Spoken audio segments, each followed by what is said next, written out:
പിതാവിൻ്റെയും പുത്രൻ്റെയും പരിശുദ്ധാത്മാവിൻ്റെയും നാമത്തിൽ ആമേൻ.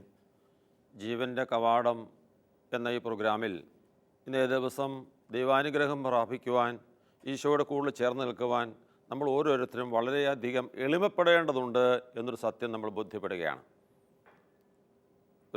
എൻ്റെ ഒരുപാട് ജീവിത അനുഭവത്തിൻ്റെ വെളിച്ചത്തിലും ബൈബിളിലെ ഒരുപാട് വ്യക്തിത്വങ്ങളുടെ അനുഭവങ്ങളുടെ വെളിച്ചത്തിലും ഈ കാര്യം നമ്മളിന്ന് ബോധ്യപ്പെടുവാനായിട്ട് ശ്രമിക്കുകയാണ്, പ്രാർത്ഥിക്കുകയാണ്. യേശു പ്രിയപ്പെട്ട ദൈവജനമേ, നാം ഇങ്ങനെ കേൾക്കാറുള്ള ഒരു ആപ്തവചനമാണ് താണ നിലത്തെ നീരോടൂ. പരിശുദ്ധാത്മാവായ ദൈവം നമ്മുടെ ജീവിതത്തിൽ പ്രവർത്തിക്കണമെങ്കിൽ നമ്മുടെ മനസ്സ് നമ്മൾ എളിമപ്പെടുത്തണം. ദൈവ തിരുസന്നിധിയിൽ ഞാനൊരു പാപിയാണ് എന്നുള്ള ബോധ്യത്തോടെ എളിമയോടെ പ്രാർത്ഥിക്കുന്നൊരു വ്യക്തിയാണ് ദൈവം കടാക്ഷിക്കുക.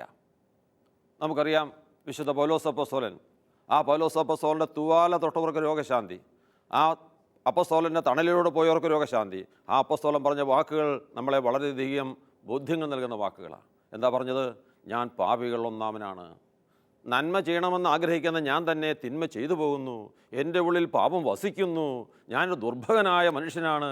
യേശു പ്രിയ സഹോദരാ സഹോദരി, ഈ കാലഘട്ടങ്ങളിൽ ഒരുപാട് സുവിശേഷകർ, ഒരുപാട് വിശ്വാസികൾ അവർക്ക് അവരുടെ ജീവിതത്തിൽ യേശുവിൻ്റെ നാമത്തിൽ അത്ഭുതങ്ങളും അടയാളങ്ങളും പ്രവർത്തിക്കുവാനുള്ള കഴിവ് യേശു കൊടുത്തെങ്കിൽ പോലും അവർക്കത് ചെയ്യാൻ സാധിക്കാത്തത് ഈ വലിയ അറിവ് നമ്മുടെ എളിമയെ കെടുത്തി നമ്മളെ അഹങ്കാരികളാക്കി മാറ്റുന്നു എന്നുള്ള വലിയ സത്യം നമ്മൾ തിരിച്ചറിയേണ്ടിയിരിക്കുന്നു. Hallelujah, hallelujah. യേശുവേ നന്ദി, യേശുവേ സ്തോത്രം, ദൈവമേ നന്ദി, ദൈവമേ സ്തോത്രം. പ്രിയ സഹോദരാ സഹോദരി, ഞാൻ എൻ്റെ കഴിഞ്ഞകാല ജീവിതത്തിൽ എന്നെ ഒരു വിശുദ്ധനായ വൈദികൻ പഠിപ്പിച്ച ചില ബോധ്യങ്ങളാണ് ഞാൻ നിങ്ങളുമായിട്ട് പങ്കുവെക്കുക. 1993 കോട്ടയം ജില്ലയിൽ അസിസി ധ്യാന കേന്ദ്രത്തിൽ ഒരു ധ്യാനം കൂടി. അന്നുണ്ടായിരുന്ന ധ്യാനം കൂടിക്കൊണ്ടിരുന്ന വൈദികരിൽ ഒരു വൈദികൻ ഒരാഴ്ച കഴിഞ്ഞ് എനിക്കൊരു എഴുത്തെഴുതി, ഔസേപ്പച്ച, ഞാൻ നിങ്ങൾക്ക് വേണ്ടി പ്രാർത്ഥിച്ചപ്പോൾ ദൈവം ഒരു സന്ദേശം തന്നു. വിശുദ്ധ മത്തായിയുടെ സുവിശേഷം 5:35, ഭൂമി എൻ്റെ പാദപീഠം, സ്വർഗം എൻ്റെ സിംഹാസനം. ദൈവത്തിൻ്റെ പാദപീഠമായ ഭൂമിയിൽ എന്ന് പറഞ്ഞാൽ നീ ബലിയർപ്പിക്കാനായി ഈശോയുടെ മുന്നിൽ, അൾത്താരയുടെ മുന്നിൽ നിൽക്കുമ്പോൾ നീ ഒന്ന് എളിമയോടെ ദൈവത്തിൻ്റെ പാദപീഠമായ ഭൂമിയിൽ നീ സാഷ്ടാംഗം പ്രണമിച്ച് പ്രാർത്ഥിക്കുന്നത്, എളിമപ്പെട്ട് പ്രാർത്ഥിക്കുന്നത് നിൻ്റെ നിരവധിയായ പാപങ്ങൾ ക്ഷമിക്കുവാനും ദൈവകൃപ ഒഴുകുവാനും നിന്നെ ഒരു സുവിശേഷകനാക്കി മാറ്റുവാനും ഇടവരുത്തും എന്നാണ് ആ എഴുത്തിൻ്റെ അർത്ഥം, അല്ലെങ്കിൽ അതിൻ്റെ രത്നച്ചുരുക്കം. അന്ന് എനിക്ക് വയസ്സ് 39 വയസ്സ്.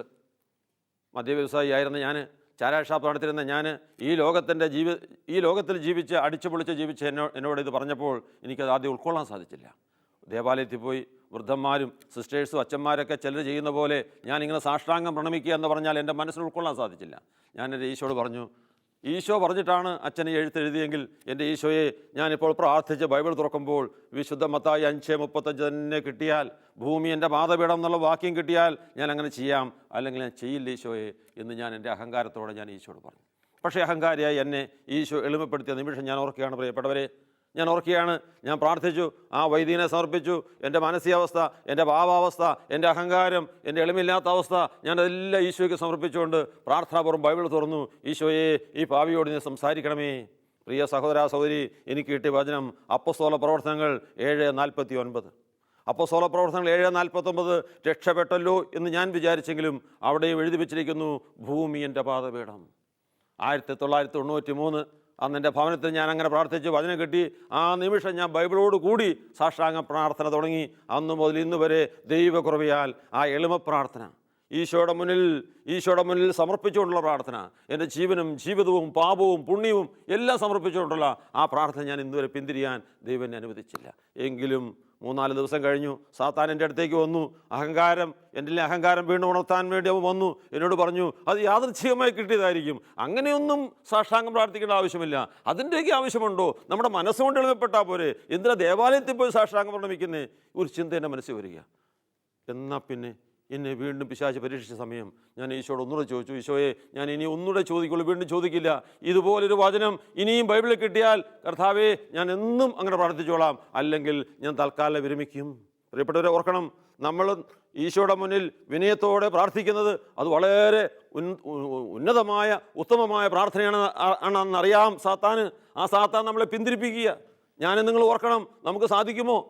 നമ്മുടെ അഹങ്കാരം, നമ്മുടെ സമ്പത്ത്, നമ്മുടെ സ്ഥാനമാനം, നമ്മുടെ അധികാരമൊക്കെ നമ്മളെ പിന്തിരിപ്പിക്കുന്നില്ലേ? സൃഷ്ടാവായ ദൈവത്തിൻ്റെ മുന്നിൽ, ദൈവത്തിൻ്റെ പീഠമായ ഭൂമിയിൽ ഒന്ന് സാഷ്ടാംഗം പ്രാർത്ഥിക്കുവാൻ എന്നെ നിങ്ങളെ അനുവദിക്കുന്നുണ്ടോ? ഞാൻ അന്നും ഇതെല്ലാം സമർപ്പിച്ച് പ്രാർത്ഥിച്ചു. ബൈബിൾ തുറന്നു.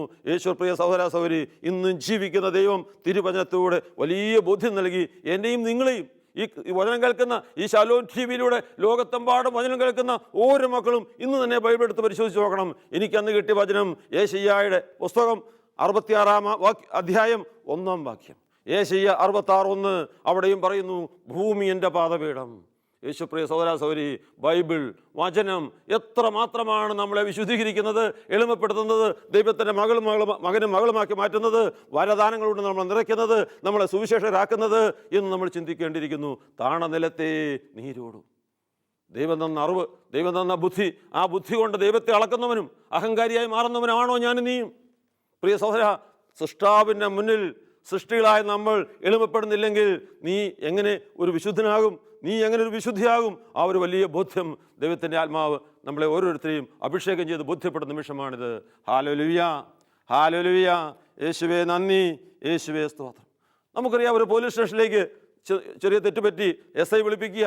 ആ SIയുടെ കാലെ പോലും പിടിക്കാൻ കുനിയുന്ന ആൾക്കാരെ ഞാൻ കണ്ടിട്ടുണ്ട്. ആ SIയെ പോലും ഒന്ന് പ്രീതിപ്പെടുത്താൻ അല്പം കുനിഞ്ഞു നിൽക്കാറുണ്ട്. അതാ ഒരു പക്ഷേ ആ SI ഒരു മദ്യപാനിയായിരിക്കാം, ഒരു ഒരു ഒരു കൈക്കൂലി വാങ്ങുന്ന വ്യക്തിയായിരിക്കാം. ആ വ്യക്തിയുടെ മുന്നിൽ പോലും അങ്ങേരെ പ്രസാദിപ്പിക്കാൻ മനുഷ്യരായ നമ്മൾ ഇതാ ഓച്ഛാനിക്കുന്നെങ്കിൽ, ഈ ലോകം മുഴുവൻ സൃഷ്ടിച്ച, ആകാശം ഭൂമിയും സൃഷ്ടിച്ച, ഈ SIയെ നമ്മളെ സൃഷ്ടിച്ച, ലോകത്തെ പരിപാലിക്കുന്ന ദൈവത്തിൻ്റെ മുന്നിൽ പ്രിയ സഹോദര സഹോദരി ഒന്ന് തലകുനിക്കാൻ, ഒന്ന് സാഷ്ടാംഗം പ്രാർത്ഥിക്കാൻ നീ തയ്യാറായാൽ നിൻ്റെ ജീവിതത്തിൽ ദൈവത്തിൻ്റെ ആത്മാവിൻ്റെ പ്രവർത്തനം, നിൻ്റെ ജീവിതത്തിൽ വരദാനങ്ങളുടെ നിറവ്, നിൻ്റെ ജീവിതത്തിൽ ദൈവത്തിൻ്റെ ഇടപെടൽ വ്യക്തമായി ബോധ്യപ്പെടും. പ്രിയപ്പെട്ടവരെ, ഹല്ലേലൂയ, ഹല്ലേലൂയ. യേശുവേ നന്ദി, യേശുവേ സ്തോത്രം. ദൈവമേ നന്ദി, ദൈവമേ സ്തോത്രം. എൻ്റെ ജീവിതത്തിൽ ഒരു അനുഭവമാണ് ഇത് കൂടുതലും എന്നെ ബോധ്യപ്പെടുന്നത്. ഒരു 10 വർഷങ്ങൾക്ക് മുമ്പ് എൻ്റെ ജീവിതത്തിലേക്കൊരു സാമ്പത്തിക പ്രതിസന്ധി, 60 ലക്ഷം രൂപ കടബാധ്യതയുള്ള വ്യക്തി കടന്നു വന്നു. ആ വ്യക്തി ഒരു ഉന്നതനായ ആത്മീയ അറിവുള്ള വ്യക്തിയാണ്. ആ വ്യക്തി എൻ്റെ അടുത്ത് പറഞ്ഞു, ബ്രദറേ, ഞാൻ ഈ ഭൂമിയിൽ ഏറ്റവും ബുദ്ധിയുള്ള മനുഷ്യനായിട്ടാണ് ഞാൻ കണക്കാക്കുന്നത്. കണ്ടോ അഹങ്കാരം.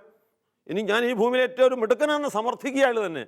പക്ഷേ ഞാൻ ചെയ്ത ബിസിനസ് ഇതാ പൊട്ടിപ്പൊളിഞ്ഞു പോണു. ഇന്ന് എനിക്ക് വീട് വിറ്റു, കാറ് വിറ്റു, ഇന്ന് 60 ലക്ഷം രൂപ കടബാധ്യത. എനിക്കൊരു തരത്തിൽ മുന്നേറാൻ പറ്റുന്നില്ല. ഞാൻ പ്രാർത്ഥിക്കുന്നുണ്ട്, ഡിവൈനിൽ രണ്ട് ധ്യാനം കൂടി, എനിക്ക് അഭിവൃദ്ധി കിട്ടുന്നില്ല. ഞാൻ എന്ത് ചെയ്യണം ബ്രദറെ? അപ്പോൾ ഈശോ എനിക്ക് തന്ന ഈ അനുഭവം, ഈ ബോധ്യം ഞാൻ ആ വ്യക്തിയുടെ മുന്നിൽ വളരെ ഭംഗിയായിട്ട് ഇതുപോലെ പറഞ്ഞു വെച്ചു. അപ്പോൾ അയാൾ എന്നെപ്പോലെ ഒരു മാന്യനായ വ്യക്തിക്കൊന്നും അങ്ങനെ പള്ളിയിൽ പോയി തല കുരിക്കാൻ സാധ്യമല്ലെന്ന് പറഞ്ഞിട്ട് അയാൾ പോയി. ഞാൻ പറഞ്ഞതേ ഉള്ളൂ. പക്ഷേ പിന്നീട് എല്ലാ ദിവസവും ദേവാലയത്തിൽ കണ്ടുപെട്ടുന്ന വ്യക്തിയാണ് അയാൾ. അന്ന് വരെ സാഷ്ടാംഗം പറഞ്ഞ കുർബാന സമയത്ത് കണ്ടിട്ടില്ല. എങ്കിൽ പോലും പ്രിയപ്പെട്ടവരെ, അവിചാരിതമായി 2 പ്രാവശ്യം ഞാൻ പള്ളിയിൽ ചെന്നപ്പോൾ ഈ മനുഷ്യൻ പള്ളിക്കകത്ത് കയറി ഈശോയുടെ മുന്നിൽ കമന്ന് കിടന്ന് പ്രാർത്ഥിക്കുക. ഞാൻ അയാൾക്ക് അസ്വസ്ഥ ഉണ്ടാക്കാതെ ഞാൻ പുറകോട്ട് കാല് വെച്ച് പതുക്കെ അവിടെ രക്ഷപ്പെട്ടു. 2-3 വർഷം കഴിഞ്ഞ് വീണ്ടും കണ്ടു. ബ്രദറേ, എൻ്റെ സാമ്പത്തിക കടബാധ്യത എല്ലാം മാറി. ഇന്ന് ഞാൻ വീട് വെക്കാൻ സ്ഥലം മേടിച്ചു, ഞാൻ കാർ മേടിച്ചു, ദൈവം എന്നെ അനുഗ്രഹിച്ചു എന്ന് ആ വ്യക്തി പറയുകയാണ്. യേശുപ്രിയ സഹോദര സഹോദരി, നമുക്കൊക്കെ ദൈവം തരാനിരിക്കുന്ന അനുഗ്രഹം, ആ അനുഗ്രഹത്തെ നമ്മൾ തടഞ്ഞു നിർത്തുന്നത് സാത്താൻ നമ്മുടെ ഉള്ളിൽ തന്നെ അഹങ്കാരം കൊണ്ടല്ലേ എന്ന് നമ്മൾ ചിന്തിക്കേണ്ടിയിരിക്കുന്നു. Hallelujah, hallelujah, hallelujah. യേശുവേ നന്ദി, യേശുവേ സ്തോത്രം. ആ സമയം ഇങ്ങനെ ഈ ക്ലാസ് ഞാൻ ഇതെല്ലാം ബോധ്യപ്പെട്ട് നിൽക്കുന്ന സമയങ്ങളിൽ ഞാൻ വീണ്ടും പ്രാർത്ഥിച്ച് വചനമെടുക്കാൻ തുടങ്ങി, പ്രാർത്ഥിക്കാൻ തുടങ്ങി. ഈശോയെ, ഇതൊരു ക്ലാസ്സാക്കി ഇത് ഒരുപാട് പേരോട് പറഞ്ഞു കൊടുക്കാനുള്ള കൃപ തരണമേ, എനിക്ക് ഇനിയും വചനം തരണമേ, ഇനിയും ബോധ്യം തരണമേ എന്ന് പ്രാർത്ഥിച്ച് പോയപ്പോൾ പ്രിയ സഹോദര സഹോദരി, നിൻ്റെയൊക്കെ ജീവിതത്തിൽ, എൻ്റെയൊക്കെ ജീവിതത്തിൽ എളിമയുടെ തലം വളരെ പരിമിതമാണെന്ന് ബോധ്യപ്പെടുത്തുന്ന ഒരുപാട് അഭിഷിക്തർ, ഒരുപാട് വിശുദ്ധർ, ഒരുപാട് ബൈബിളിലെ വലിയ കഥാപാത്രങ്ങളെല്ലാം ഈശോയുടെ മുന്നിൽ തലകുനിക്കുന്ന, ദൈവത്തിൻ്റെ മുന്നിൽ സാഷ്ടാംഗം പ്രണമിക്കുന്ന ഒരുപാട് സംഭവങ്ങൾ. ആരാ? അബ്രാഹാം, യാക്കോബ്, യേശുതമ്പുരാൻ തന്നെ തനിക്ക് വരാനിരിക്കുന്ന പിടകൾ മുൻകൂട്ടി അറിഞ്ഞു. യേശുതമ്പുരാൻ അതാ പ്രാർത്ഥിക്കുന്നൊരു ഭാഗം നമ്മൾ വായിക്കുന്നില്ലേ? വിശുദ്ധ മർക്കോസിന്റെ സുവിശേഷം 14:35. ഗെത്സമനിയിൽ 3 ശിഷ്യന്മാരെ കൂട്ടി യേശു ചെന്നു. യേശു പിറ്റേ ദിവസം കുരിശിൽ മരിക്കണം. ഈ വലിയ സഹനം മുന്നിൽ കണ്ട യേശുനാഥൻ ഇതാ പിതാവായ ദൈവത്തിൻ്റെ മുന്നിൽ ആ ഗെത്സമനിയിൽ സാഷ്ടാംഗം കമന്ന് കിടന്നല്ലേ പ്രിയപ്പെട്ടവരെ വർദ്ധിച്ചത്. യേശുതമ്പുരാന് കഴിയുന്ന കാര്യം ഇന്ന് നിനക്ക് സാധിക്കുന്നുണ്ടോ? നിനക്ക് പറ്റുന്നുണ്ടോ? അതോ നീ അതിൽ നിന്ന് മാറി നിൽക്കുകയാണോ? നിന്റെ അഹങ്കാരം അതിനെ സമ്മതിക്കുന്നില്ലേ? നമ്മൾ ഓരോരുത്തരും ചിന്തിക്കേണ്ടിയിരിക്കുന്നു. Hallelujah, hallelujah. യേശുവേ നന്ദി, യേശുവേ സ്തോത്രം. പ്രിയ സഹോദര സഹോദരി, ഞാൻ വീണ്ടും ബൈബിൾ പരിശോധിച്ചപ്പോൾ ബൈബിൾ ഒരുപാട് വ്യക്തികൾ, ഒരുപാട് വ്യക്തികൾ അനുഗ്രഹം പ്രാപിച്ച ഭാഗം ഞാൻ കാണുകയാണ്. നമുക്കറിയാം ഉൽപ്പത്തിയുടെ പുസ്തകം 17:3. ഉൽപ്പത്തി 17:3 90 വയസ്സുള്ള സാറ, 99 വയസ്സുള്ള അബ്രാഹം. ഈ അബ്രാഹം ഒരിക്കൽ ദൈവത്തിൻ്റെ കാൽപര്യമാറ്റം കേട്ടു. അതാ മക്കളെ വാഗ്ദാനം ചെയ്തു. ഈ പ്രായമായിട്ട് മക്കളെ കിട്ടിയില്ല.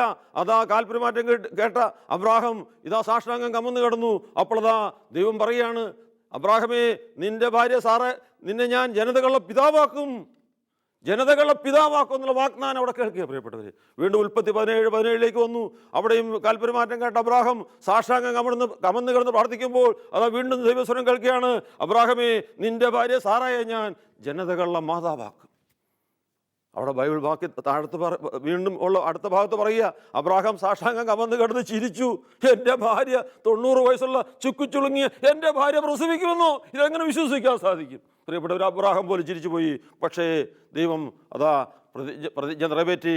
അതവിടെ പറയുകയാണ്, അബ്രാഹത്തോട് ദൈവം ചെന്ന പ്രതിജ്ഞ, കരാറ്, ഉടമ്പടി എന്നാ പറയുക. ഉടമ്പടി, ദൈവം ഉടമ്പടി നമ്മളുമായി വെക്കുന്ന സമയമാണ്. ഒരു വ്യക്തി സാഷ്ടാംഗം പ്രണമിച്ച് എളിമപ്പെട്ട് പ്രാർത്ഥിക്കുന്ന നിമിഷം പിറ്റേ ദിവസം അതേ സമയം ഒരു കുട്ടിയുടെ അമ്മയായി സാറ മാറി. Hallelujah, hallelujah. യേശുവേ നന്ദി, യേശുവേ സ്തോത്രം, ദൈവമേ നന്ദി, ദൈവമേ സ്തോത്രം. യോഹന്നാന്റെ സുവിശേഷം 13:12 നമ്മൾ കാണുകയാണ്, പ്രിയപ്പെട്ടവരെ, മനുഷ്യൻ്റെ മുന്നിൽ കാല് പിടിക്കുന്ന ഒരു യേശു 12 ശിഷ്യന്മാരുടെ പാദങ്ങൾ കഴുകുന്ന ഭാഗം. ഈ ലോകത്ത് ദൈവമയച്ച ദൈവത്തിൻ്റെ പുത്രൻ യേശു അത്ഭുതങ്ങളും അടയാളങ്ങളും ചെയ്ത് ദൈവത്തിൻ്റെ തിരുവചനം പ്രഘോഷിച്ച യേശു അതാ വിശുദ്ധ കുർബാന സ്ഥാപിക്കുന്നതിന് മുമ്പ് ആ ശിഷ്യന്മാരുടെ പാദങ്ങൾ പിടിച്ച് കഴുകി അവരുമായി രമ്യതപ്പെടുക. 30 വെള്ളിക്കാശ് അഡ്വാൻസ് വാങ്ങി യൂദാസോട് ഇരിപ്പുണ്ട്. അവനെന്തോ വിരോധമുണ്ട്. ആ വിരോധത്തോടു കൂടി ബലിയർപ്പിച്ചാൽ, കുർബാന സ്ഥാപിച്ചാൽ ഈശോയുടെ കുരിശുമരണം അത് മാനകുലത്തിന് ഗുണമാവില്ലെന്നറിഞ്ഞത് യേശുദാരൻ ആ യൂദാസോട് മാത്രമായിട്ടല്ല മാപ്പ് ചോദിച്ചത്. ആ 3 വർഷത്തിനിടയിൽ അവർക്കുണ്ടായ എല്ലാ മുറിവുകളും വേദനകൾക്കും പരിഹാരം ചെയ്യാൻ യേശുവരുടെ പാദങ്ങളിൽ പിടിച്ച് മാപ്പ് ചോദിച്ചില്ലേ പ്രിയപ്പെട്ടവരെ? നമുക്കൊന്ന് സാധിക്കുന്നുണ്ടോ? ജീവിത പങ്കാളി ഒന്ന് പറഞ്ഞാൽ, അല്ലെങ്കിൽ മക്കളോട്, മാതാപിതാക്കളോട് എളിമപ്പെടാനോ മാപ്പ് ചോദിക്കാനോ അവരുടെ പാദങ്ങളിൽ ഒന്ന് കുനിഞ്ഞ് നിൽക്കാൻ പോലും നമുക്ക് സാധിക്കുന്നില്ല. കാരണം നമ്മുടെ അഹങ്കാരം നമ്മളെ വലിയ അസ്വസ്ഥനാക്കി മാറ്റിയിരിക്കുന്നു. Hallelujah, hallelujah. യേശുവേ നന്ദി, യേശുവേ സ്തോത്രം, ദൈവമേ നന്ദി, ദൈവമേ സ്തോത്രം. യേശു പ്രിയപ്പെട്ടവരെ, വീണ്ടും ബൈബിൾ പരിശോധിച്ചാൽ നമുക്ക് കാണാം ലൂക്കായുടെ സുവിശേഷം 5:12. ലൂക്കായുടെ സുവിശേഷം 5:12 ആ കുഷ്ഠരോഗി യേശു പട്ടണത്തിലൂടെ നടന്നു പോകുമെന്ന് പറഞ്ഞ് കുഷ്ഠരോഗി യേശുവിൻ്റെ കാൽക്കൽ വീണു എന്ന് അവിടെ പറയുക. യേശുവിൻ്റെ കാൽക്കൽ വീണു. ഗുരു, നിനക്ക് മനസ്സുണ്ടെങ്കിൽ എന്നെ ശുദ്ധി വരുത്താൻ സാധിക്കും. പ്രിയ സഹോദര സഹോദരി, അതാ യേശു അവരോട് പറഞ്ഞു, എനിക്ക് മനസ്സുണ്ട്, നിനക്ക് ശുദ്ധി വരട്ടെ. തൽക്ഷണം തന്നെ അവൻ്റെ വിശ്വാസം കണ്ട് യേശുവിനെ അനുഗ്രഹിച്ചു. കുഷ്ഠം വിട്ടുമാറി. നമ്മൾ കാണുന്നില്ല ബൈബിളിൽ ഇങ്ങനെ ഒരുപാട് ഭാഗത്ത് യേശുവിൻ്റെ ദൈവത്തിൻ്റെ കാൽക്കൽ വീണ് അനുഗ്രഹങ്ങൾ പ്രാപിച്ച, അഭിഷേകം പ്രാപിച്ച, സൗഖ്യം പ്രാപിച്ച നിരവധി സത്യങ്ങളുണ്ട്. നീ ഇന്ന് രോഗിയാണോ? നീ ഇന്ന് സാമ്പത്തിക കടബാധ്യതയാണോ? നീ ഇന്ന് പ്രശ്നങ്ങളുടെ മധ്യയാണോ?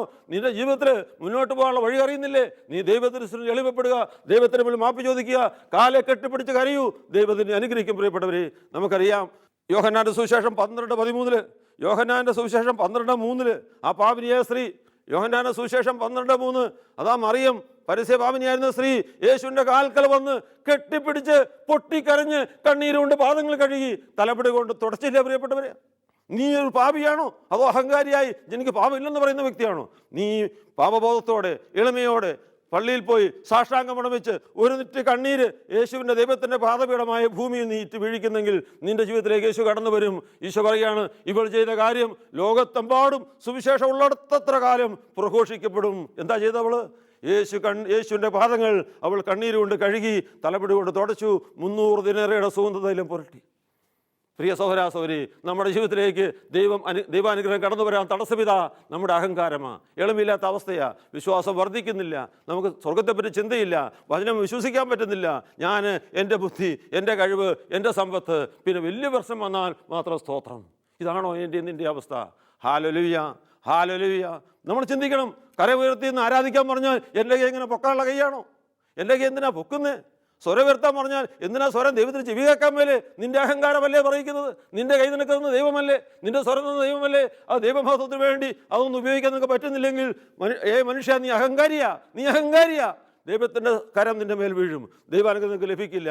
നീ നല്ല വഴിയല്ല, ഈശോയുടെ വഴിയല്ല പോകുന്നത്. ഈശോ തമ്പുരാൻ പോലും നിലത്ത് വീണ് കരഞ്ഞു വീണ് പ്രാർത്ഥിച്ചപ്പോൾ പാപിനിയായ സ്ത്രീ യേശുവിൻ്റെ പാദങ്ങൾ കണ്ണീരുകൊണ്ട് കഴിയപ്പോൾ നിനക്ക് സാധിക്കുന്നില്ലെങ്കിൽ നീ വിചാരിക്കൂ, നീ പ്രാർത്ഥിക്കൂ, എൻ്റെ വിശ്വാസം വർദ്ധിപ്പിക്കണമേ, എനിക്ക് എളിമ തരണമേ, ദൈവ തിരുസന്നിധിയിൽ എളിമപ്പെടാനുള്ള കൃപ തരണമേ എന്ന് പ്രാർത്ഥിക്കേണ്ടിയിരിക്കുന്നു. Hallelujah, hallelujah. യേശുവേ നന്ദി, യേശുവേ സ്തോത്രം, ദൈവമേ നന്ദി, ദൈവമേ സ്തോത്രം. വീണ്ടും പ്രിയപ്പെട്ടവർ, മർക്കോസിന് സുവിശേഷം 7:25, മർക്കോസ് 7:25. സീറോ ഫിനിഷ്യൻ സ്ത്രീ, സീറോ ഫിനിഷ്യൻ വിജാതി സ്ത്രീയാ. അവൾ യേശുവിൻ്റെ കാൽക്കലേക്ക് വീണ് കെട്ടിപ്പിടിച്ചു. ഗുരു, യേശുവേ, എൻ്റെ കൊച്ചുമകൾ ഇതാ പിശാചി ബാധയിൽ കഷ്ടപ്പെടുന്നു. ഈശോ പറഞ്ഞു, മക്കളുടെ അപ്പം നായ്ക്കൾ കൊടുക്കാറില്ല, മക്കളുടെ അപ്പം നായ്ക്കൾ കൊടുക്കാറില്ല. അവളെന്താ പറഞ്ഞ്? കാലെ കെട്ടിപ്പിടിച്ചുകൊണ്ട് തന്നെ പറഞ്ഞു, നായ്ക്കളും ജീവിക്കുന്നില്ലേ മേശപ്പുറത്ത് താഴെ വീഴുന്ന അപ്പക്കഷ്ണം നിന്ന്. അവളുടെ വലിയ വിശ്വാസം കണ്ട്, അവളുടെ എളിമ കണ്ട്, അവളെ ദൈവത്തിൻ്റെ കാലിൽ കെട്ടിപ്പിടിച്ച് കരയുന്ന കണ്ട് തൽക്ഷണം തന്നെ യേശു അവളുടെ മകളെ ശാസിച്ചു. അവളുടെ മകളിൽ നിന്ന് പിശാചി ബാധ വിട്ടുപോയി. ഭവനത്തിലായിരുന്ന അവളുടെ മകൾ സൗഖ്യം പ്രാപിച്ചു. യേശു പ്രിയപ്പെട്ടവരെ, ഇങ്ങനെ ബൈബിൾ നമുക്ക് ഒരുപാട് ബോധ്യങ്ങൾ തരിക. ദൈവ തിരുസന്നിധിയിൽ എളിമപ്പെടുന്ന വ്യക്തി, ആ എളിമപ്പെടൽ എങ്ങനെയാണ്? നമ്മൾ ദേവാലയത്തിൽ പോയി യേശുവിനെ വിശ്വാസത്തോടെ കണ്ടുകൊണ്ട് അൾത്താരയിൽ തിരുവോസിൽ നിറഞ്ഞു നിൽക്കുന്ന യേശു, ആ യേശുവിൻ്റെ മുന്നിൽ ആ വിശുദ്ധ കുർബാനയ്ക്ക് 5 മിനിറ്റ് മുന്നേ പോയിക്ക് പ്രാർത്ഥിച്ചൊരുങ്ങി സാഷ്ടാംഗം പ്രാർത്ഥിച്ച് ആ ദൈവത്തിൻ്റെ പാദപീഠമായ ഭൂമിയിൽ ഒന്ന് സാഷ്ടാംഗം പ്രണമിച്ച് ഒരിറ്റ് കണ്ണീര് നീ വീഴിച്ച് നിൻ്റെ ജീവിതത്തിൽ ദൈവം പ്രവർത്തിക്കുന്നത്, ദൈവത്തിൻ്റെ പരിശുദ്ധാത്മാവിൻ്റെ ഇടപെടൽ വരദാനം കൊണ്ട് നിറയ്ക്കുന്നത്, നിൻ്റെ സുവിശേഷ വേല, നിൻ്റെ ദാമ്പത്യ ജീവിതം, നിൻ്റെ ജോലി, നിൻ്റെ ബിസിനസ്സിലൊക്കെ ദൈവം നിന്നെ അനുഗ്രഹിക്കുന്ന വ്യക്തിപരമായി കാണാൻ സാധിക്കും. പ്രിയപ്പെട്ടവരെ, ഹല്ലേലൂയ, ഹല്ലേലൂയ. യേശുവേ നന്ദി, യേശുവേ സ്തോത്രം, ദൈവമേ നന്ദി, ദൈവമേ സ്തോത്രം. മർക്കോസിന്റെ സുവിശേഷം 5:22, വിശുദ്ധ മർക്കോസിന്റെ സുവിശേഷം 5:22 ജെയ്റോസ്, അതാ ജെയ്റോസ് ആരാണ്? സിനഗോഗ് അധികാരിയാ, ആ നാട്ടിലെ പ്രമാണിയാ. പക്ഷേ അതാ സിനഗോഗ് അധികാരിയായ ഈ ജെയ്റോസ് യേശുവിൻ്റെ കാൽക്കൽ കെട്ടിപ്പിടിച്ചു. യേശുവേ, എൻ്റെ കൊച്ചുമകൾ 12 വയസ്സുള്ള കൊച്ചുമകൾ അതാ മരിക്കാറായിരിക്കുന്നു, നീ കരുണ കാണിക്കണമേ. ആ സമയം തന്നെ അവൻ്റെ എളിമ കണ്ടുകൊണ്ട്, അവൻ്റെ വിശ്വാസം കണ്ടുകൊണ്ട് യേശു തൽക്ഷണം ആ ശിശുവിന് ജീവൻ കൊടുത്തു. ആ ജീവനിലേക്ക് തിരിച്ചു വന്നു. യേശു പ്രിയ സഹോദരാ സഹോദരി, നീ ഇന്ന് ജീവനില്ലാത്ത അവസ്ഥയിലാണോ? നിൻ്റെ കൊച്ചുമകൾ ഇതാ പിശാചി പോലെ കഷ്ടപ്പെടുകയാണോ? നിൻ്റെ മക്കളെന്ന് പറഞ്ഞാൽ കേൾക്കുന്നില്ലേ? നിനക്കിന്ന് സാമ്പത്തിക പ്രതിസന്ധിയുണ്ടോ? നിൻ്റെ ജീവിതം ഇന്ന് പ്രശ്നം നിറഞ്ഞതാണോ? നിനക്ക് സമാധാനമില്ലേ? സൃഷ്ടാവിൻ്റെ മുന്നിൽ നീ എളിമപ്പെടുക, നിന്നെ ദൈവം അനുഗ്രഹിക്കും. Hallelujah, hallelujah. യേശുവേ നന്ദി, യേശുവേ സ്തോത്രം, ദൈവമേ നന്ദി, ദൈവമേ സ്തോത്രം. വിശുദ്ധ മത്തായിയുടെ സുവിശേഷം 17:14 അവസ്മാര രോഗിയുടെ പിതാവ് യേശുവിൻ്റെ മുന്നിൽ പ്രണമിച്ചു. ബൈബിൾ പറയുക, ഞാൻ പറയുന്നതല്ല. പ്രിയപ്പെട്ടവരെ, ബൈബിളിൽ ഒരുപാട് ഭാഗത്ത് ഒരുപാട് വ്യക്തികൾ അനുഗ്രഹം പ്രാപിച്ചത് ഇതുപോലെ താണു വണങ്ങി വന്നിച്ചിട്ടാ. നിനക്ക് സാധിക്കുന്നില്ല, കാരണം നീ അഹങ്കാരിയാ. നിനക്ക് അഹങ്കാരം ഉണ്ടോ ഇല്ലയോ എന്ന് നീ അറിയാനുള്ള മാർഗമാണ്. നിനക്കൊന്ന് ദൈവത്തിൻ്റെ മുന്നിൽ, സൃഷ്ടാവിൻ്റെ മുന്നിൽ നീ ഒരു യഥാർത്ഥ വിശ്വാസിയാണെങ്കിൽ ഇതാ സാഷ്ടാംഗം വീണ് പ്രാർത്ഥിക്കും. നിന്റെ ദൈവത്തിലാണ് നിന്റെ വിശ്വാസമെങ്കിൽ, നിന്റെ സമ്പത്തിൽ, നിന്റെ അഹങ്കാരത്തിൽ, നിന്റെ പദവിയിൽ, നിന്റെ ഡിഗ്രിയിൽ, നിന്റെ ആരോഗ്യത്തിലും സൗന്ദര്യത്തിലുമാണ് നിന്റെ ദൈവമെങ്കിൽ നീ അഹങ്കരിക്കുന്നെങ്കിൽ നിനക്കത് സാധിക്കില്ല. Hallelujah, hallelujah. യേശുവേ നന്ദി, യേശുവേ സ്തോത്രം. നിന്റെ ജീവിതത്തിൽ അത്ഭുതം കാണാൻ നീ ആഗ്രഹിക്കുന്നു. നിന്റെ ജീവിതത്തിൽ നിന്റെ പ്രാർത്ഥനയ്ക്ക് ഉത്തരം കിട്ടണമെന്ന് നീ ആഗ്രഹിക്കുന്നു. ഒരു അത്ഭുതം നീ കാണണമെങ്കിൽ അതാ ബൈബിളിൽ നമ്മൾ കാണുന്നു അത്ഭുതം എപ്പോഴാണ് നടന്നതെന്ന്. വിശുദ്ധ യോഹന്നാന്റെ സുവിശേഷം 11-ാം അധ്യായത്തിൽ ലാസറിൻ്റെ ഭവനത്തിലേക്ക് യേശു കടന്നു വരുന്ന ഭാഗമാണ്. യേശു ലാസറിൻ്റെ ഭവനത്തിലേക്ക് കടന്നു വരിക. ലാസർ മരിച്ചിട്ട് 4 ദിവസമായി. യേശു തമ്പുരാൻ ലാസറിനെ സ്നേഹിച്ചു, ആ കുടുംബത്തെ സ്നേഹിച്ചു. അതാ യേശു 4-ാം ദിവസം കടന്നു വന്നു. ആദ്യം ഈ കാര്യം പറഞ്ഞു മർത്ത ഓടി വന്നു. 11:20 നമ്മൾ വായിക്കുകയാണ്. മർത്ത ഓടി വന്നു. അവൾ യേശുവിൻ്റെ അടുത്തേക്ക് വന്ന് പറഞ്ഞു, ഗുരു, അങ്ങ് ഇവിടെ ഉണ്ടായിരുന്നെങ്കിൽ എൻ്റെ സഹോദരൻ മരിക്കില്ലായിരുന്നു. ഒരുപാട് കാര്യങ്ങളൊക്കെ പറഞ്ഞു. യേശു മറുപടി പറഞ്ഞു. പക്ഷേ യേശു അവിടെ നിന്ന് അനങ്ങിയില്ല, നിന്ന് പുറന്നു. സമാധാനമൊക്കെ പറഞ്ഞു, പക്ഷേ യേശു അനങ്ങിയില്ല. അവസാനത്താ മറിയ പറഞ്ഞു. യേശു വന്നു, മറിയ പറഞ്ഞു. മറിയ ഓടി വന്നു യേശുവിൻ്റെ കാലിലോട്ട് വീണു. ഇതാ പ്രിയപ്പെട്ടവരെ, ഈ വിശ്വാസിയും വിശ്വാസം കുറഞ്ഞവരും നമ്മൾ വ്യത്യാസം ഇതാ. മറിയം അവളെപ്പോഴും നല്ല ഭാഗം തിരഞ്ഞെടുത്തവളാ, വചനം വായിക്കുന്നവളാ, യേശുവിൻ്റെ കാൽക്കൽ നിന്ന് വചനം കേട്ടവളാ. അവൾക്കറിയാം യേശു ആരെന്ന്, സൃഷ്ടാവാണെന്ന്, ദൈവത്തിനെല്ലാം സാധ്യമാണെന്ന്. അതാ യേശുവിൻ്റെ കാൽക്കലേക്ക് വീണ് കെട്ടിപ്പിടിച്ചു. യേശുവേ, ആ വാർത്ത പറഞ്ഞ് അതേ വാക്കാ പറഞ്ഞ്, നീ ഇവിടെ ഉണ്ടായിരുന്നെങ്കിൽ എൻ്റെ സഹോദരൻ മരിക്കില്ലായിരുന്നൊക്കെ പറഞ്ഞു. യേശു തൽക്ഷണം തന്നെ അവളോടൊപ്പം പോയി. എവിടെയാണ് അവൻ അടക്കിയിരിക്കുന്നത്? തൽക്ഷണം ഈശോ അവളോടൊപ്പം ചെന്നു ചീഞ്ഞളഞ്ഞ ലാസറിനെ ജീവിപ്പിച്ച് കൈ കൊടുത്തു. പ്രിയ സഹോദരാ സഹോദരി, ചീഞ്ഞളിഞ്ഞ നിൻ്റെ ജീവിതം, ചീഞ്ഞളിഞ്ഞ നിൻ്റെ മനസ്സിൻ്റെ ദുർഗന്ധം, നിൻ്റെ കുടുംബത്തിലെ ദുർഗന്ധം, മക്കളെ പറ്റിയുള്ള പ്രശ്നം, ജീവിതത്തെക്കുറിച്ചുള്ള പ്രശ്നം, ജീവിത പങ്കാളിയെക്കുറിച്ചുള്ള ആകുലത, നിൻ്റെ അവിശ്വാസം, നിൻ്റെ അശുദ്ധി, നിൻ്റെ മദ്യപാനം, നിൻ്റെ പാപചിന്തകൾ, വിളച്ച ചിന്തകൾ, ധനാസക്തി, ഭക്ഷണാസക്തി, ഇവയെന്നെല്ലാം മോചനം നൽകി നിന്നെ ഒരു വിശുദ്ധനാക്കാൻ, സ്വർഗത്തിൻ്റെ അവകാശിയാക്കാൻ, നിത്യരക്ഷയ്ക്ക് അവകാശിയാക്കാൻ ദൈവം ആഗ്രഹിക്കുന്നു. എന്താ വേണ്ടത്? താണനിലത്തെ നീരോടു പരിശുദ്ധാത്മാവിൻ്റെ വരദാനം ലഭിക്കുകയുള്ളൂ. നിൻ്റെ ജീവിതം ദൈവം ഇടപെടുകയുള്ളൂ. നീ ആ മറിയം കാണിച്ച അതേ ആ ബോധ്യം ഒരുപാട് വ്യക്തികൾ, അബ്രാഹാം പോലും ചെയ്ത കാര്യം, യാക്കോബ് ചെയ്ത കാര്യം, യേശു തമ്പുരാൻ പോലും ചെയ്ത കാര്യം, ഇതാ ദൈവത്തിരുസന്നിധിയിൽ എളിമപ്പെട്ടുകൊണ്ട്, ദൈവമേ, യേശുവേ, കർത്താവേ, എന്നോട് കരുണയായിരിക്കണമേ, ഞാൻ പാപിയാണ് എന്ന് നീ ഞാനും പ്രാർത്ഥിക്കുമ്പോൾ ദൈവം നമ്മുടെ ജീവിതത്തിൽ, നമ്മുടെ പ്രശ്നങ്ങളിൽ, നമ്മുടെ ആഗ്രഹങ്ങളിൽ, നമ്മുടെ ആവശ്യങ്ങളിൽ ഇടപെടും. നമ്മുടെ ചീഞ്ഞളിഞ്ഞ ജീവിതങ്ങളെ ഈശോ ശക്തി നൽകി, വിശുദ്ധി നൽകി അഭിഷേകം ചെയ്യും. പ്രിയപ്പെട്ടവരെ, ഹല്ലേലൂയ, ഹല്ലേലൂയ. യേശുവേ നന്ദി, യേശുവേ സ്തോത്രം, ദൈവമേ നന്ദി, ദൈവമേ സ്തോത്രം. വിശുദ്ധ ലൂക്കായുടെ സുവിശേഷം 16:17. വിശുദ്ധ ലൂക്കാ 16:17 നമ്മൾ കാണുകയാണ്. നന്ദി പറയുവാനും ഇതാ ഈ സാഷ്ടാംഗ പ്രാർത്ഥന വളരെ ഭംഗിയാണ്. 12 കുഷ്ഠരോഗികളെ യേശു സൗഖ്യപ്പെടുത്തി. 12 കുഷ്ഠരോഗികളെ യേശു സൗഖ്യപ്പെടുത്തി. കുഷ്ഠം മാറി. ചെറിയ രോഗമല്ല കുഷ്ഠരോഗം. ഈ സൗഖ്യം യേശുവിന് നിന്ന് ലഭിച്ചിട്ട് ഒരു വിജാതിയും മാത്രം കടന്നു ചെന്ന് നന്ദി പറഞ്ഞു. അവൻ എങ്ങനെയാണ് നന്ദി പറഞ്ഞ്? യേശുവിൻ്റെ കാൽക്കൽ വീണ് നന്ദി പറഞ്ഞു. ബൈബിൾ പറയുക, ബൈബിൾ വായിക്കണം. വിശുദ്ധ ലൂക്കായുടെ സുവിശേഷം 17:16. ഈ വിജാതിയൻ യേശുവിൻ്റെ കാൽക്കൽ വീണ് നന്ദി പറഞ്ഞു. നന്ദി പറയുവാനും ഏറ്റവും അനുയോജ്യമായ പ്രാർത്ഥനയാണ് ഈ സാഷ്ടാംഗ പ്രാർത്ഥന. സഹോദര, മനുഷ്യ, നീ ഇതാ ദൈവത്തിന് എളിമപ്പെടൂ. നീ ദൈവത്തിന് സമർപ്പിക്കൂ. നിന്റെ ജീവനെ ദൈവത്തിൻ്റെ കയ്യിലാ, നിന്റെ അടുത്ത ശ്വാസം ദൈവത്തിൻ്റെ കയ്യിലാ. നീ ഒന്ന് ബോധ്യപ്പെട്ടേ ദൈവത്തോടൊന്ന് മാപ്പ് ചോദിച്ച് ദൈവത്തിൻ്റെ കാൽക്കൽ വീണ് ഒന്ന് കരഞ്ഞ് ഒരു കണ്ണീര് വീഴ്ത്തിക്ക്. നിന്റെ ജീവിതത്തിൽ ദൈവം ഇടപെടും. അതൊരു വലിയ അഭിഷേകത്തിൻ്റെ നിമിഷങ്ങളാണിത്. Hallelujah, hallelujah. യേശുവേ നന്ദി, യേശുവേ സ്തോത്രം. വിശുദ്ധ ലൂക്കായുടെ സുവിശേഷം 8:47. വിശുദ്ധ ലൂക്ക 8:47. ഇതാ 12 വർഷം രക്തസ്രാവത്താൽ കഷ്ടപ്പെട്ട സ്ത്രീ, 12 വർഷം രക്തസ്രാവത്താൽ കഷ്ടപ്പെട്ട സ്ത്രീ തൻ്റെ രോഗത്തിന് വേണ്ടി തന്നെ പണവും തൻ്റെ സമ്പാദ്യവും തൻ്റെ സ്വർണവും എല്ലാം വിറ്റ് പണയം വെച്ച് കൊടുത്തിട്ടും രോഗം മാറിയില്ല. അവൾ കഷ്ടപ്പെട്ടു, അവൾ മടുത്തു. അവസാനം യേശുവിനെ ഒന്ന് തൊട്ടാൽ, യേശു എന്നെ ഒന്ന് തൊട്ടാൽ, യേശുവിൻ്റെ വസ്ത്രത്തിൻ്റെ അരികിൽ നിന്ന് തൊട്ടാൽ എനിക്ക് സൗഖ്യം ലഭിക്കും എന്ന് അവൾ വിശ്വസിച്ചുകൊണ്ട് അവളിതാ യേശുവിൻ്റെ വസ്ത്രാഞ്ചരത്തിൽ തൊട്ടു. അവൾക്ക് സൗഖ്യം ലഭിച്ചു. യേശു അവിടെ നിന്നു എന്നൊന്ന് ശക്തി എന്ന് കളിച്ചിരിക്കുന്നു. യേശു ചോദിച്ചു, ആരാണ് എന്നെ തൊട്ടത്? പത്രോസ് പറഞ്ഞു, ഇതാ വലിയ ആൾക്കൂട്ടം എല്ലാവരും തൊട്ടുകൊണ്ടിരിക്കുക. ആര് തൊട്ടു എന്നുള്ള വാക്കിനെന്ത് പ്രസക്തി? അതാ രോഗശാന്തി ശരീരത്തിൽ അനുഭവിച്ച സ്ത്രീ, 12 വർഷം രക്തസ്രാവത്താൽ കഷ്ടപ്പെട്ട സ്ത്രീ യേശുവിൻ്റെ കാൽക്കൽ വീണു. യേശുവേ, ഞാനാണ് നിന്നെ തൊട്ടത്. പ്രിയ സഹോദരാ, സഹോദരി, ഇതൊരു വലിയ ബോധ്യമാണ്. നിന്റെ ജീവിതം ദൈവത്തിന് സമർപ്പിക്കുന്നെങ്കിൽ നിന്റെ ചിന്തകൾ, നിന്റെ ആരോഗ്യം, നിന്റെ സമ്പത്ത്, നിന്റെ കഴിവുകൾ, നിന്റെ അറിവ്, ഇതെല്ലാം ഒന്ന് യേശുവിൻ്റെ കാൽക്കൽ വെച്ച് അത് അനുഗ്രഹിക്കപ്പെടും. അത് യേശു ബ്ലെസ് ചെയ്യും, അനുഗ്രഹിക്കും. പരിശുദ്ധാത്മാ നിറവായി മാറും. നിന്റെ ജീവിതങ്ങളെ യേശു കൈകാര്യം ചെയ്യും. Hallelujah, hallelujah. യേശുവേ നന്ദി, യേശുവേ സ്തോത്രം. നമുക്ക് ഒരു നിമിഷം പ്രാർത്ഥിക്കാം. എല്ലാവരും ഈ ശാലോം TV-യിലൂടെ ലോകത്തെമ്പാടും കാണുന്ന കോടിക്കണക്കിന് മനുഷ്യരെ ഒരു നിമിഷം നമുക്ക് ദൈവദർശനം എളിമപ്പെടാം. ഈ ലോകം മുഴുവൻ സൃഷ്ടിച്ച ദൈവം, എൻ്റെ ഓരോ നിമിഷവും, ഓരോ ഇഞ്ച് സമയവും, ഓരോ ശ്വാസവും എനിക്ക് നൽകുന്ന ദൈവം, അടുത്ത ശ്വാസം എൻ്റെതെന്നറിയില്ലാത്ത ആ ഒരു അവസ്ഥയിൽ ദൈവ തിരുസന്നിധിയിൽ നമ്മളെയും നമ്മുടെ കുടുംബാംഗങ്ങളെയും നമ്മുടെ വസ്തുവകളെയും നമ്മുടെ ഭവനത്തെയും നമ്മുടെ കുറവുകളെയും നമ്മുടെ പാപങ്ങളെയും നമ്മുടെ നന്മകളെയും എല്ലാം ദൈവ തിരുസന്നിധിയിൽ സമർപ്പിച്ചുകൊണ്ട് നമുക്ക് തീരുമാനമെടുക്കാം. ഞാൻ എൻ്റെ സൃഷ്ടാവിനെ വണങ്ങും. അതെൻ്റെ കടമയാണ്.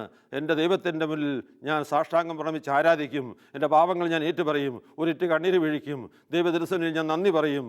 ഈ ഒരു ബോധ്യത്തോടെ നമുക്ക് പ്രാർത്ഥിക്കാം. കാരണവാനാ നല്ല ദൈവമേ, എൻ്റെ അഹങ്കാര ചിന്തകൾ എന്നിൽ നിന്ന് മാറ്റി എനിക്ക് എളിമ തരണമേ. എളിമ കൊണ്ട് എന്നെ നിറയ്ക്കണമേ.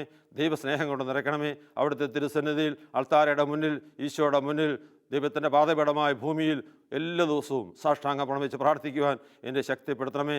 ബലിയർപ്പണ സമയത്ത്, ബലിക്ക് ശേഷവും മുൻപേയും ഈശോയെ അവിടുത്തെ തിരുസന്നിധിയിൽ സാഷ്ടാംഗം വീണ് പ്രണമിച്ച് അവിടുത്തോട് ഞങ്ങളുടെ പാപങ്ങളേറ്റു പറഞ്ഞ് അങ്ങ് തന്ന അനുഗ്രഹങ്ങൾക്ക് നന്ദി പറഞ്ഞ് ഒരു വിശുദ്ധ ജീവിതം നയിക്കാൻ സ്വർഗ്ഗം ലക്ഷ്യമാക്കി ഒരു നാൾ സ്വർഗ്ഗത്തിലെത്തി ദൈവത്തെ മഹത്വപ്പെടുത്തുവാൻ ദൈവമേ എന്നെ അനുഗ്രഹിക്കണമേ, അഭിഷേകം ചെയ്യണമേ, അനുഗ്രഹിക്കണമേ. പിതാവിൻ്റെയും പുത്രൻ്റെയും പരിശുദ്ധാത്മാവിൻ്റെ നാമത്തിൽ ആമേൻ.